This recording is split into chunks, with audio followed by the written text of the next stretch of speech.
एक राजा थे, उनका नाम था मोरध्वज।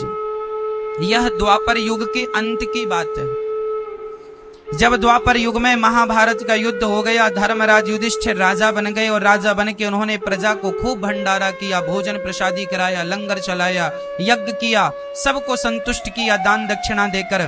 तब अहंकार से अर्जुन ने अंगड़ाई लेते हुए श्री कृष्ण से कहा, श्याम सुंदर बताओ, क्या इस धरती में हमारे भाई से बड़ा कोई दानी है?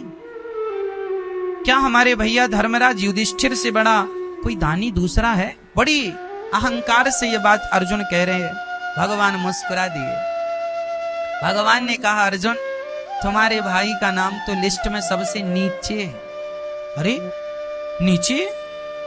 तो जरा हमें लिस्ट चेक कराओ, सबसे ऊपर किसका नाम है? भगवान ने कहा, लिस्ट चेक ना करो, हमारे भक्तों का हिसाब किताब हमारे पास रहता है। तुम्हारा भाई तो अभी बहुत छोटा है, दानियों के नाम पर छोटा। अच्छा, तो बड़ा कौन है? जिद कर ली अर्जुन ने, हमें बताओ कि सबसे बड़ा दानी कौन है? भगवान ने अपनी लिस्ट पकड़ा दी, देखा तो सबसे ऊपर नाम था मोरध्वज का। इस दुनिया में बड़े बड़े दानी हुए हैं मेरी मां। उन दानियों में दानवीर कर्ण भी हैं, दानवीर हरिश्चंद्र भी हैं, लेकिन इन सबके दान से श्रेष्ठ दान मोरध्वज का दान है। ये मोरध्वज ने आखिर क्या दान कर दिया? चर्चा लंबी है। जब अर्जुन ने देखा कि मोरध्वज नाम का व्यक्ति है, उसका नाम, अर्जुन ने कहा, महाराज मैंने तो इस आदमी का नाम भी नहीं सुना। यदि दानी होता तो मेरे कानों में इसका नाम कभी ना कभी तो पड़ता। भगवान बोले, ये दानी जरा गुप्त में रहता, छिपा करके देता, इसे जान पाना संभव नहीं। अर्जुन बोले, मैं परीक्षा लेकर देखूंगा कि सच्ची दानी है कि आप पक्ष ले रहे हैं भक्त का। भगवान बोले, देखो मुझे तो उस पर कोई संदेह नहीं है, सच्चा दानी है। तुम्हें फिर भी संदेह है? चलो परीक्षा ले लो। अर्जुन, कृष्ण और यमराज जी को बुलाया गया। अर्जुन और कृष्ण ने ब्राह्मण का रूप बनाया, यमराज को शेर का रूप बना दिया। शेर बन गए, बूढ़ा सा शेर बन गए यमराज जी। अर्जुन और श्री कृष्ण पंडित जी बन के गए। भिक्षाम देही, भिक्षाम देही। मोरध्वज के दरवाजे में जाकर जब भिक्षा मांगी, मोरध्वज निकल के आए। ब्राह्मण देवता आए हैं, देखो घर में ब्राह्मण आए तो बड़ा सम्मान किया करो, बड़ा आदर किया करो, ना जाने किस रूप में नारायण मिल जाए, है ना? सम्मान किया मोरध्वज ने, चरणों को पखारा, चरणों को धोए, चरणों को धोकर बिठाया, आरती उतारी, पूजा की। और मोरध्वज ने कहा, महाराज ये बताइए आपका आगमन क्यों हुआ है? मैं आपकी क्या मदद करूं, क्या सेवा करूं, बताइए। ब्राह्मणों ने कहा, राजन आज हमने सुना है तुम बहुत बड़े दानी हो। अच्छा, मोरध्वज का नियम था कि पहले जब तक किसी को दे नहीं देते थे तब तक वह अन्न भी ग्रहण, जल भी ग्रहण नहीं करते थे। दान देकर ही वह कुछ खाते और पीते थे। आज ब्राह्मण आए हैं, क्या देना चाहिए? जो आप मांग लेंगे सो दे देंगे। अच्छा, तो फिर एक काम कीजिए ना। ब्राह्मणों ने कहा, यदि देना हो तो हाथ में जल लेकर संकल्प लो। ऐसा तो नहीं कि हम मांगे और आप मुकुर जाओ, इसलिए पहले संकल्प। अच्छा, मोरध्वज ने कहा, जो मैं कह देता हूं वह करता हूं, प्राण जाए पर वचन न जाए।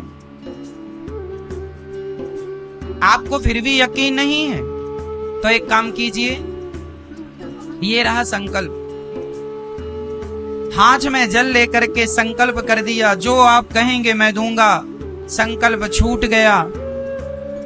अब ब्राह्मणों ने कहा, मोरध्वज आपने संकल्प दे दिया है, जो मांगूंगा दोगे। मोरध्वज ने कहा, मेरा शीश मांग लोगे, शीश दे दूंगा। राज्य मांग लोगे, राज्य दे दूंगा। जो मांगो दे दूंगा। ब्राह्मणों ने कहा, ना तेरा शीश चाहिए, ना तेरा राज्य चाहिए, फिर क्या चाहिए? कह दिया ब्राह्मणों ने, महाराज मेरा शेर बाहर खड़ा है, महीने भर से भूखा है, बूढ़ा हो गया है, दांत गिर गए हैं, कुछ खा नहीं पा रहा है, उसके लिए जरा से मांस की व्यवस्था कर दीजिए, मांस दे दीजिए। मोर ध्वज ने कहा बस इतनी सी बात, अरे मांस चाहिए, मैं अपना मांस देता हूं, आपका शेर कितना खाएगा। देखो मांस, राजा में आपका मांस नहीं ले सकता, आपका मांस जरा कड़ा हो चुका है, बूढ़ा शरीर है आपका। मैंने सुना है आपका एक छोटा सा बच्चा है। अच्छा, मोरध्वज का एक ही बेटा था, नाम था ताम्रध्वज। अभी केवल 6 साल की आयु थी, 5 से 6 साल का बालक था, छोटा सा था। बहुत पूजा पाठ करने के बाद, बहुत प्रार्थनाएं करने के बाद विधाता ने यह बेटा दिया था। ब्राह्मण कह रहे हैं कि आप अपने बेटे का मांस हमारे शेर को डालो, शेर बूढ़ा हो गया है, दांत टूट गए हैं, तो वह कड़ा मांस नहीं खाता, बच्चों का मांस जरा कोमल होता है, तो बच्चे का मांस दीजिए। पर शर्त एक और है। क्या शर्त है? बोले हमारे शेर के दांत नहीं है तो वह मांस फाड़ नहीं सकता, तो आपको ही अपने बच्चे के टुकड़े टुकड़े करने होंगे, आपको बच्चे को फाड़ कर देना होगा, क्योंकि वो तो फाड़ नहीं सकता, उसके तो दांत टूटे। अब तो मोरध्वज के पांव के नीचे से जमीन खिसक गई, परंतु वचन दिया था। मोरध्वज के सामने सबसे बड़ा संकट यह था कि यदि मैं बेटे को जबरदस्ती पकड़कर मार डालता हूं तो बाल हत्या लगेगी, किसी को भी मारना हत्या। यदि मैं बच्चे को मार देता हूं तो हत्या लगेगी, और नहीं देता तो जो मैंने वचन दिया है वचन मिथ्या हो जाएगा। धर्म संकट में पड़ गए मोरध्वज। तभी उनका वह नन्हा सा बालक 5 वर्ष का दौड़ा दौड़ा आया, पिताजी मैंने सब सुन लिया, आप यही सोच रहे हैं ना कि मेरी मर्जी है या नहीं? पिताजी ये लो मैं खड़ा हो गया। अरे वह पुत्र कैसा जो अपने पिता के धर्म को ना बचाए। यदि मेरे द्वारा आपका धर्म बचता है, पुत्र के द्वारा पिता का धर्म बचता है, तो यही पुत्र का धर्म है कि वह पिता का धर्म बचाए, इसीलिए उसका जन्म होता है। मैं आपके धर्म की रक्षा के लिए मैं अपने प्राणों का बलिदान दे सकता हूं पिताजी, आपका वचन मिथ्या ना हो। यदि आज आपका वचन टूट गया तो आपका धर्म चला जाएगा, और बेटे के रहते बाप का धर्म चला गया तो बेटे का होना व्यर्थ है।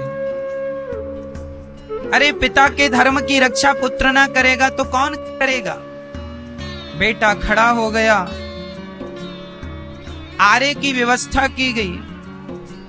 जब रानी को पता चला मोरध्वज की पत्नी को कि बच्चे को आरे से चीरना है, आरा जो लकड़ी को चीरता है आरा, ताम्रध्वज खड़ा है, एक तरफ रानी एक तरफ राजा। रानी के तो हाथ कांप रहे हैं, कौन सी माँ होगी जो अपने बच्चे के शरीर में आरा चलाएगी? माँ थर-थर कांपने लगी, रोने लगी, बच्चे को हृदय से लगा लिया, चूमने लगी, गालों को माथे को चूम कर हृदय से लगा लिया। बेटा ये क्या हो रहा है? तब ब्राह्मणों ने कहा देखो देवी, समय कम है, शेर भूखा है, जल्दी से आरा चलाओ, यदि तुम अब आंसू बहाओगी तो हम यहां से चले जाएंगे, और हम चले गए तो इनका दिया हुआ वचन मिथ्या हो जाएगा। इनका सत्य आज तक टूटा नहीं, इनका वचन आज तक टूटा नहीं, और यदि आप आंसू बहाओगी तो कहीं आपके आंसुओं के कारण आज इनका वचन टूट ना जाए, मोरध्वज का वचन ना टूट जाए। रानी ने अपनी आंखों के आंसू पोंछे, बेटे को बीच में खड़ा किया। बेटे ने मां की तरफ देखा, मां पुत्र की रक्षा मत करो, मां धर्म की रक्षा करो। यदि आज पिता का वचन टूट गया, पिताजी ने जन्म से लेके आज तक कभी झूठ नहीं कहा, यदि मेरा बलिदान नहीं दिया आपने तो पिता का पहली बार वचन टूट जाएगा। और मैं आपसे कहता हूं मां, पुत्र मर जाएगा तो फिर वापस आ सकता है, पुत्र चला जाएगा तो वापस आ सकता है, पर धर्म चला गया तो वापस नहीं आएगा। इसलिए पुत्र की रक्षा नहीं, आज धर्म की रक्षा कीजिए। धर्मो रक्षति रक्षिता। खड़ा हो गया बेटा, सिर पे आरा रखा गया। एक तरफ रानी ने, एक तरफ राजा ने पकड़ा और बस आरा चलाने ही जा रहे थे तो उस नन्हे से बच्चे ने आवाज लगाई, माँ एक पल के लिए रुक जाओ। दौड़ कर गया, रुई लेकर आया, माँ के कान में रुई लगा दिया, पिता के कान में रुई। माँ ने कहा, पुत्र ये रुई कान में क्यों? माँ जब आप आरा चलाओगी ना तो मैं चीखूंगा, चिल्लाऊंगा, शायद मैं दर्द के कारण बहुत जोर से चीखूं और मेरी चीख यदि आपके कानों में चली गई तो आप आरा चलाना बंद कर दोगी माँ। और आरा चलाना बंद कर दिया तो पिता का धर्म संकट में पड़ जाएगा, इसलिए कानों में रुई लगा रहा हूँ कि मैं कितना भी चीखूं, कितना भी चिल्लाऊं, पर आप आरा चलाना बंद मत करिएगा। कान में रुई लगा दिया, खड़ा हो गया, आरा चलाना स्टार्ट किया। खून की पिचकारियां दीवारों में जाने लग गईं। माँ के माथे पे खून आने लगा बच्चे का, पिता के माथे पे खून आ गया, चारों तरफ रक्त ही रक्त बिखर गया और देखते ही देखते वह बच्चा 2 भागों में फट गया। सिर से आरा चलाया, 2 भागों में फट गया। ब्राह्मणों ने कहा, इसका दाहिना अंग ले जाकर मेरे शेर को डाल दो और इसका बायां अंग ले जाकर गटर में फेंक दो। जब ये गटर की बात आई तो मां की आंखों में आंसू आ गए। ब्राह्मणों ने कहा, आपसे मना किया था कि रोना नहीं है। महाराज मैं इसलिए नहीं रो रही हूं कि पुत्र चला गया। फिर क्यों रो रही हो? महाराज इसका एक भाग आपने शेर को डालने को कहा, दूसरा फेंकने को। एक खाएगा तो दूसरा भी खिला दीजिए, कम से कम बच्चे का पूरा शरीर किसी के काम तो आएगा, गटर में यूं ही पड़ा रहेगा। इसका एक अंग आपके काम आ गया, इसका दूसरा अंग आपके काम नहीं आ सका, इसलिए मेरी आंखों में आंसू आ गए। ब्राह्मणों ने कहा, अच्छा ठीक है। भगवान श्री कृष्ण ने कहा, हमें भूख लगी है, जाओ भोजन बनाओ। राजा रानी ने स्नान किया और उसी हाल में भोजन बनाया। अब देखिए जरा, ये भारत की सच्ची घटना, घटी हुई घटना है। जैसे गुरु गोविंद साहब के 2 बच्चों को दीवार में चुनवा दिया गया था, ये केवल कहानी नहीं है, ये इतिहास की सच्ची घटना है। उसी प्रकार ये भी सच्ची घटना, ये केवल कल्पना नहीं है, कहानियां नहीं है, ये घटी हुई घटनाएं। श्री भगवान ने कहा भोजन कराओ, दोनों ने भोजन बनाया और जब थाली सामने आई, भोजन जब भगवान ने ग्रहण करना शुरू किया, रोटी तोड़ी और वापस रख दी। राजन, हम आपके घर भोजन नहीं करेंगे। क्यों महाराज? आप हत्यारे हैं और हत्यारों के घर हम भोजन नहीं करते। हत्यारे? हमने कौन सी हत्या की? अभी अभी आपने बच्चे को मारा है, मेरे आंखों के सामने सिर पर आरा चलाया। महाराज वो तो आपने कहा था, हमने कहा था तो बच्चे को मार डालोगे? महाराज सत्य के लिए, अरे अच्छा, अपने सत्य के लिए बच्चे की जान ले ली? तुम हत्यारे हो, कुछ भी कहो, हम तुम्हारे घर भोजन नहीं करेंगे, जा रहे हैं। और ब्राह्मण जब जाने लगे, मोर ध्वज रोने लगे। पहली बार मेरे द्वार से कोई ब्राह्मण भूखा जा रहा है, पहली बार मेरे दरवाजे से कोई ब्राह्मण नाराज होकर जा रहा है। महाराज, आपके दरवाजे से जब कोई भूखा चला जाता है तो वह भूखा व्यक्ति आपका सारा पुण्य अपने साथ ले चला जाता है, लेकर चला जाता है। कोशिश कीजिएगा कि आपके दरवाजे से कोई भूखा ना जाए। यही हम गृहस्थ लोगों का परम धर्म है, अतिथि देवो भव। मोर ध्वज ने भगवान की तरफ देखा, हे विधाता, यदि मैंने आज तक किसी का अपनी वाणी से, अपने मन से, अपने कर्म से दिल ना दुखाया हो तो हे विधाता, मुझ में ये कलंक लगा झूठा कि मैंने पुत्र की हत्या की है। हे विधाता, मुझे इस कलंक से बचा लो। मैं सब सह सकता हूँ पर अपने माथे पे कलंक नहीं सह सकता। हे विधाता, मेरा पुत्र मुझे लौटा दो। यदि नहीं लौटाया तो जमाना सच कहेगा, सच्ची यही कहेगा, कैसा पिता था, उसने अपने पुत्र को मार डाला। बेटा ताम्रध्वज, बेटा एक बार तू जिंदा होकर अपने पिता के धर्म को बचा ले। और ये कहकर मोर ध्वज मूर्छित होकर गिर पड़े। तभी अंदर से दौड़ता हुआ दौड़ता हुआ वही बालक वही ताम्रध्वज ज्यों का त्यों लौट कर आ गया। पिताजी, मैं मर कर भी आपका धर्म बचाऊंगा, और आपके धर्म के लिए जिंदा होना पड़ा सो मैं जिंदा होकर भी आपके धर्म को बचाऊंगा।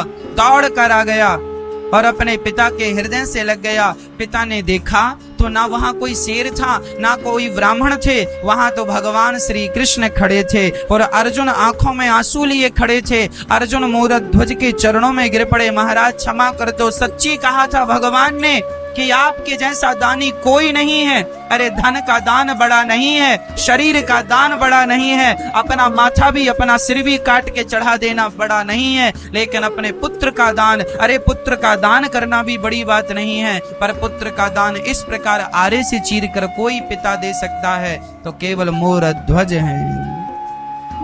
मोरध्वज की आंखों में आंसू आ गए। भगवान से कहा, प्रभु आप हैं? क्या आपको मुझ पर विश्वास नहीं था कि मैं आपके कभी सत्य को टूटने नहीं देने वाला हूं? भगवान ने मुस्कुराते हुए कहा, मोरध्वज, यदि मैं जमाने से कहता कि तू सबसे बड़ा दानी है, तुझे कोई दानी नहीं स्वीकार करता, पर आज तूने सिद्ध करके बता दिया कि तेरे जैसा दानी ना भूतो ना भविष्यति, ना हुआ था ना कभी होगा। इसलिए मोरध्वज का नाम दानियों में सर्वश्रेष्ठ दानियों की लिस्ट में इनका नाम। अपने बच्चे को वारे से चीर कर दे दिया, लेकिन धर्म को नहीं जाने दिया, सत्य को नहीं जाने दिया। अब यहां मैं आपको एक सारांश सुनाता हूं। मोरध्वज ने किसकी रक्षा की? धर्म की। मोरध्वज ने किसकी रक्षा की? और धर्म की रक्षा जब उन्होंने की तो उनका मरा हुआ बेटा जिंदा हो गया कि नहीं? मरे हुए बेटे को जिंदा किसने किया? जब आप धर्म की रक्षा करते हैं तो वही धर्म जिसकी आपने रक्षा की, वही धर्म आपकी भी रक्षा करता है। धर्मो रक्षति रक्षिता।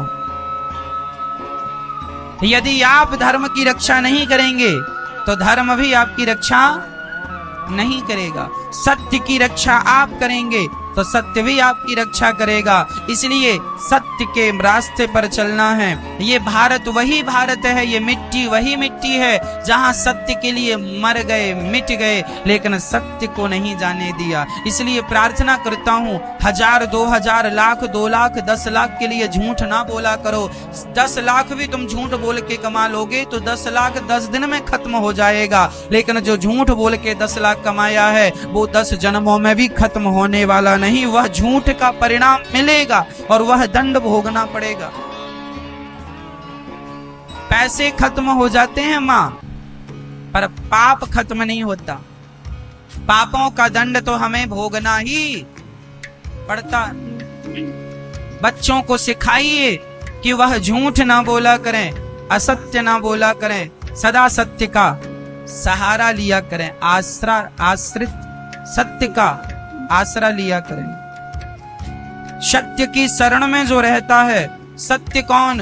ब्रह्म सत्यम। सत्य मीन्स ईश्वर। जो सत्य की शरण में है वही भगवान की शरण में है, जो सत्य की शरण में नहीं वह भगवान की शरण में भी नहीं। सत्य मीन्स ईश्वर, सत्य मीन्स कृष्ण, कृष्ण ही सत्य है। तो आप सत्य बोलते हैं मतलब आप कृष्ण का आश्रय लिए। मनुष्य का धर्म है सत्य बोलना। अच्छा, भागवत जी का यह प्रश्न भी है कि ईश्वर सगुण है या निर्गुण है? अच्छा बताओ, भगवान सगुण साकार हैं या निर्गुण निराकार हैं? मैया जी, ओ मैया बताइए, भगवान सगुण साकार हैं या निर्गुण निराकार हैं? क्या है? जोर से बोलिए। भगवान साकार हैं कि निराकार हैं? बोलो, जोर से बोलो मेरी मां। भगवान साकार भी हैं और निराकार भी हैं। वह साकार भी और अब आप कहेंगे दोनों कैसे? बताओ, पानी साकार होता है या निराकार होता है? जिसका कोई आकार हो उसे साकार कहते हैं, जिसका कोई आकार ना हो उसे निराकार कहते हैं। तो बताइए, पानी साकार है या निराकार है? सगुण है या निर्गुण है? साकार बोलो। पानी क्या है?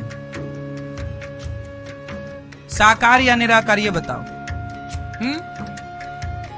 पानी निराकार होता है, पानी का कोई आकार नहीं होता। पानी का कोई आकार है? पानी का कोई आकार नहीं होता। लेकिन वही पानी जब आप फ्रिज में रख देती हैं तो वही पानी बर्फ बन जाता है। पानी का तो आकार नहीं था, लेकिन बर्फ का आकार था। उसी तरह पानी निराकार है, पर पानी ही बर्फ बन गया तो उसका आकार हो गया। किसके कारण? फ्रिज के कारण। उसी तरह ईश्वर तो निराकार है, लेकिन भक्तों के प्रेम की फ्रिज के कारण वही निर्गुण निराकार परमात्मा भक्तों के लिए सगुण साकार राम और कृष्ण बन करके प्रकट होते हैं। वही भगवान जो निराकार थे, वही भक्तों के लिए क्या बन गए? साकार। तो कोई ये कहे कि मैं तो निराकार की पूजा करता हूं, तो भाई तू अच्छा है। कोई कहे मैं साकार की पूजा करता हूं, भाई तू भी अच्छा है। दोनों अच्छे हैं। कब अब समस्या ये होती है, लोग झगड़ा करते हैं। साकार वाला कहता है मैं अच्छा हूं, तू गलत है निराकार वाले से। निराकार वाला कहता मैं अच्छा हूं, तू गलत है। कोई गलत नहीं। यदि कोई मंदिर जाके मूर्ति को प्रणाम करता है वह भी अच्छा है, और कोई सब में भगवान देखकर सब में प्रणाम करता है वह भी। एक सज्जन ने हमसे कहा महाराज जी कि भगवान तो सब जगह है। हाँ हाँ सब जगह, तो सब जगह भगवान है तो फिर मंदिर जाने की क्या जरूरत है? जब भगवान सब जगह ही है तो फिर मंदिर जाने की जरूरत ही क्या? फिर मंदिर क्यों बनाए जाते हैं? लाखों रुपए खर्च किए जाते हैं मंदिर के नाम पर। फिर क्या जरूरत है मंदिर बनाने की जब भगवान सर्वत्र है? हरि व्यापक सर्वत्र समाना, कण कण में भगवान है, तो फिर मंदिर की क्या जरूरत है? हमने कहा भाई देखो, हवा तो सब जगह होती है, हवा सब जगह होती है, पर गर्मी बहुत लग रही हो तो सब जगह की हवा काम नहीं करती। कूलर के सामने की हवा काम करती है, एसी की हवा काम करती है। हवा तो सब जगह है, लेकिन एसी की हवा का आनंद ही कुछ और है, कूलर की हवा का आनंद ही कुछ और है।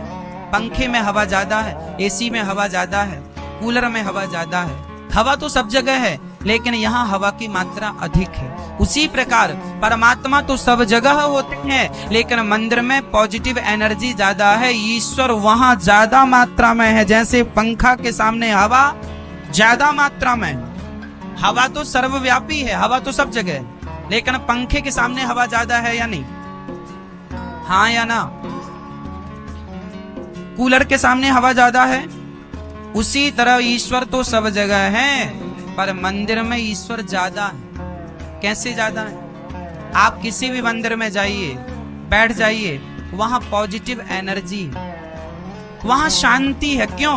क्योंकि वहां सारे भक्तों के चरण पड़ते हैं, सारे भक्त मंदिर जाते हैं, सब पॉजिटिव एनर्जी लेकर जाते हैं, सबके मुंह में भगवान का नाम होता है, भगवान के प्रति भाव होता है। वह पॉजिटिव एनर्जी, कोरोना का मरीज जहां होगा वहां संभावना है कि कोरोना होगा। कोरोना का मरीज जहां होगा वहां संभावना है कि कोरोना होगा। मलेरिया का मरीज जहां होगा वहां संभावना है कि मलेरिया के बैक्टीरिया वहां हो सकते हैं। उसी प्रकार टाइफाइड के यदि मरीज है, संभावना है कि जहां वो है वहां टाइफाइड के बैक्टीरिया हो सकते हैं। उसी प्रकार जहां भक्तों का आना जाना लगा है वहां भक्ति के भी बैक्टीरिया ज्यादा मात्रा में पाए जाते हैं, इसलिए वहां पॉजिटिव एनर्जी है, वातावरण पॉजिटिव है। इसलिए भक्तों के लिए मंदिर एक आस्था का केंद्र है। इसलिए मंदिर जाना बुरा नहीं है। भगवान तो सब में है। यदि सब में है भगवान, तो मंदिर में भी तो भगवान है। सबसे मंदिर अलग तो नहीं है। अब कोई कहे भगवान सब में है तो मंदिर की क्या अरे पगले, जब भगवान सब जगह है तो मंदिर भी तो सब जगह में ही एक जगह है। सब जगह से क्या मंदिर की जगह अलग है? हाँ या ना? क्या सब जगह से मंदिर की जगह अलग कर दी गई? यदि सब जगह ईश्वर है तो मंदिर में भी ईश्वर है। पर कुछ लोगों को तो केवल बहाना चाहिए लड़ने झगड़ने का। मंदिर क्यों जाते हो? भगवान तो सब जगह है। अरे भाई, हम जाते हैं, तेरे से किराया थोड़ी मांग रहे हैं। तू अपना काम कर, तू जो मानता है तू मान, हमें जो मानने हैं हम मानेंगे। बात विवाद करने से कोई अर्थ नहीं, व्यर्थ की बकवास करने से कोई, बातें होनी चाहिए, डिस्कस होना चाहिए, पर उन बातों पर डिस्कस होना चाहिए जिनका कोई अर्थ है। जिसका कोई सार है, व्यर्थ की बकवास करने से क्या फायदा। इसलिए भगवान सब जगह हैं तो मंदिर में भी